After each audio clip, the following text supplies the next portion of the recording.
there is nearly a 20% point gap between full-time and part-time doctorate completion rates, 91% versus 72.7%. It exists because the system was largely designed for people who can immerse themselves in research full-time. You are doing something that requires a completely different strategy. I'm going to walk you through 5 lessons that made the biggest difference in my own PhD journey. The first thing I wish I knew is that the real challenge is in understanding your identity and making it work for you. On Monday morning, I was the corporate professional, confident, decisive, moving quickly.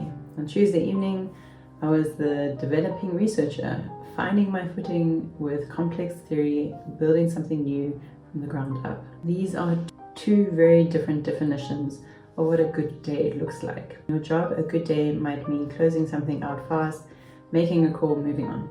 In your PhD, a good day might mean sitting with uncertainty for 3 hours and ending up with 2 paragraphs and even more questions than what you started with. A 2024 study published in InTech Opens Innovation and Evolution in Higher Education found that doctoral students navigating dual professional and research identities face a distinct form of identity conflict, one that, when left undressed, leads to a lack of self-confidence, disengagement from academic work, and in serious cases, abandonment of the doctorate altogether. This kind of role conflict leads directly to emotional exhaustion and increased thoughts of quitting. But my breakthrough came when I stopped fighting it and started looking for integration. My job involved a lot of communication and negotiation, managing stakeholders, navigating difficult conversations, and keeping relationships intact under pressure. First, I saw that as completely separated from my PhD, but somewhere along the line, I realized I was using exactly those skills to manage the most critical relationships in my doctorate too, with my supervisor when feedback was hard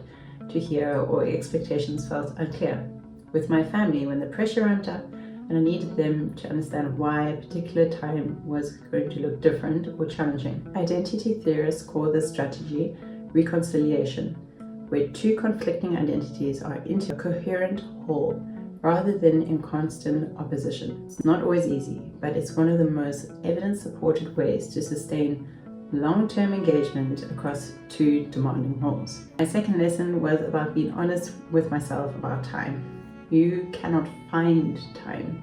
It has to be chosen deliberately and in advance. I know that this sounds obvious. It doesn't feel obvious at 9 p.m. on a Wednesday when I generally intended to write for 2 hours and instead spend 45 minutes answering work emails, 20 minutes feeling guilty about answering work emails. There will always be an urgent deadline, an unexpected project, and a late request. Without a clear structure protecting your research time, those moments will constantly take priority, not because you're undisciplined, but because you haven't yet made your PhD time as visible and real as everything else on your calendar. The solution is what productivity researchers call time blocking. Cal Newport, a computer science professor and author of Deep Work, found that knowledge workers who deliberately schedule deep work blocks accomplish roughly twice as much per week as those working reactively. For a part-time doctoral student, it's potentially the difference between finishing and not finishing.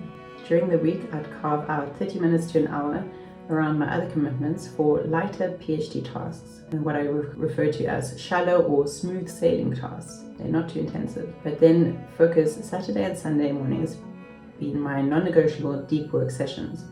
Protected, consistent, and treated with the same seriousness as any other professional commitment. That's where the real writing happens. The second part of this is learning to say no. Part-time doctorate students who try to do everything full-time students do, every seminar, every committee, every side project, burn out fast. Research on doctoral well-being consistently shows that students who set and maintain clear boundaries around their academic work report significantly lower levels of stress and significantly higher completion rates. Saying no isn't a failure, it's a strategy. Section 3, the art of strategic negotiation. I started my PhD before I moved into my corporate roles, so when the job came, I made a decision early on to be fully transparent. Every company I worked for knew I was a part-time doctorate student. The people around you can become your greatest assets, but only if they know what you're working towards and what you need. That starts with proactive, confident communication. It's worth taking a hard look at the actual conditions of your contract, because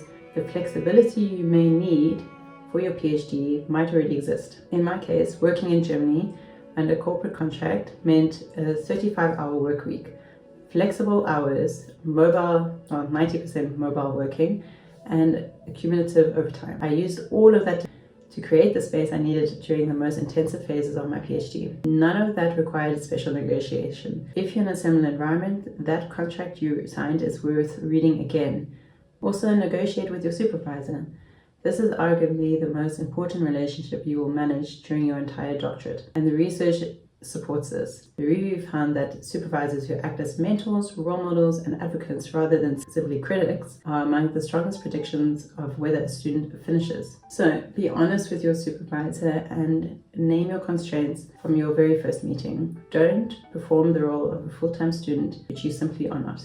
A simple question like, what's the best way to give you progress updates, and how often would you like them, can prevent months of confusion and anxiety. After every meeting, I send a brief follow-up email summarizing what we've discussed and what I've committed to do.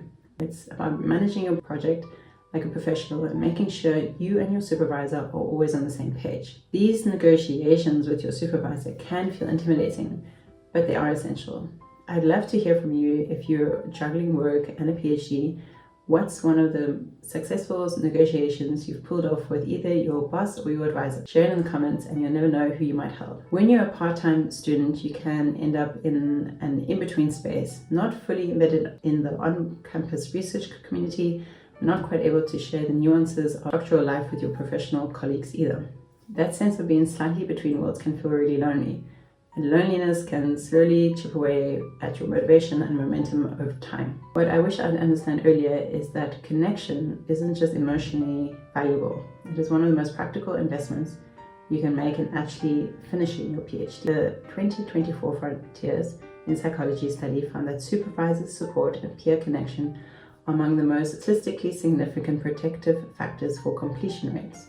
Not just for well-being, for whether you cross the finish line. But support doesn't materialize automatically. Your friends, family, partner are not mind readers. They cannot calibrate around deadlines they don't know about. Sat down with my partner and we mapped out exactly what I had to cover in the next coming months if I was to successfully complete at the time that we wanted me to be done with this. These conversations are best held as early and as honestly as possible, and it turns the people who love you from bystanders into your most consistent source of encouragement. My final lesson was about the relationship I had with my own expectations and honestly with myself. A part-time PhD takes between 6 and 8 years. Mine took 8 years. For a long time, I was measuring my progress against full-time colleagues publishing papers, attending conferences at a completely different pace. So first, define progress on your own terms. A focused 3-hour writing session on Sunday morning is a real win.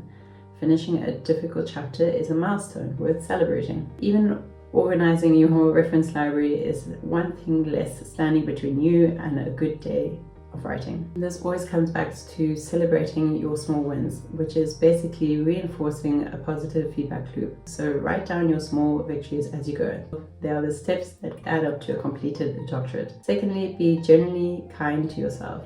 The emotional weight of a part-time PhD is real and well documented. Doctoral students consistently show elevated levels of stress compared to the general population. So take 5 minutes at the end of your session to acknowledge your effort, not just your output, and use that to motivate yourself for the next session. Dr. Kirsten Neff of the University of Texas, one of the world's leading researchers on self-compassion, has shown it to be a demonstratively more effective motivational strategy than self-criticism. So those are my 5 things I truly wished I knew before starting my part-time PhD while working full-time in Germany. If you're still struggling to manage time management, about how to schedule your deep work tasks and your other PhD tasks, maybe your lighter PhD tasks, then click over here for this video about how I schedule my deep work and my shallow tasks. Keep going and all the best.